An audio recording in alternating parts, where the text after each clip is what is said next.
నిర్వహించడం జరుగుతూ ఉంది.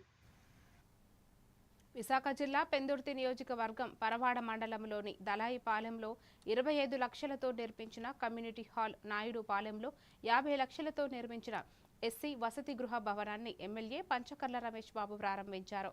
ఈ సందర్భంగా ఆయన మాట్లాడుతూ గ్రామాల అభివృద్ధి, మౌలిక వసతుల కల్పనలో రాజీ ఉండదని, ఎన్టీపీసీ పరిసర గ్రామాలపై ప్రత్యేక దృష్టి సారించామని తెలిపారు. విశాఖ, అనకాపల్లి జిల్లాల్లో రానున్న పరిశ్రమల ద్వారా వేలాది ఉద్యోగాలు కల్పించడంతో పాటు స్థానిక యువతకు ఉపాధి అవకాశాలు పెంచేందుకు ప్రభుత్వం కృషి చేస్తోందని పేర్కొన్నారు. ఈ కార్యక్రమంలో ఎన్టీపీసీ అధికారులు, ప్రజాప్రతినిధులు, కూటమి నాయకులు పాల్గొన్నారు.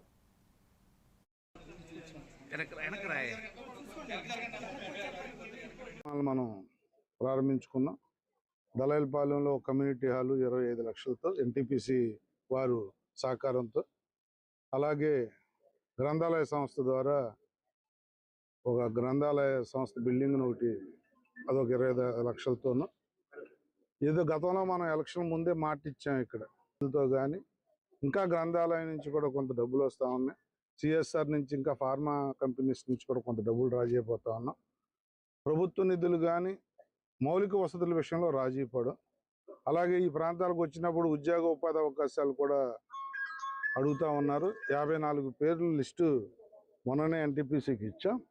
మొదటి విడతగా ఒక 25. ఎందుకంటే మేము అడగగానే ఎంతో చొరవతో మా పనులకు ముందుకు వస్తున్నందుకు. అలాగే ఈ సిఎస్ఆర్ఏ కాకుండా ఉద్యోగ ఉపాధి అవకాశాల్లో కూడా లేదని కూడా గట్టిగా చెప్పడం జరిగింది. అవన్నీ కూడా అంటే ఇక్కడ మా వాళ్ళే కొద్దిగా వాచ్ చేస్తుండాలి. ఏ తప్పు జరిగినా నా దృష్టికి చెప్తే దాన్ని దిద్దే కార్యక్రమం నేను తీసుకుంటానని మాటిస్తాను.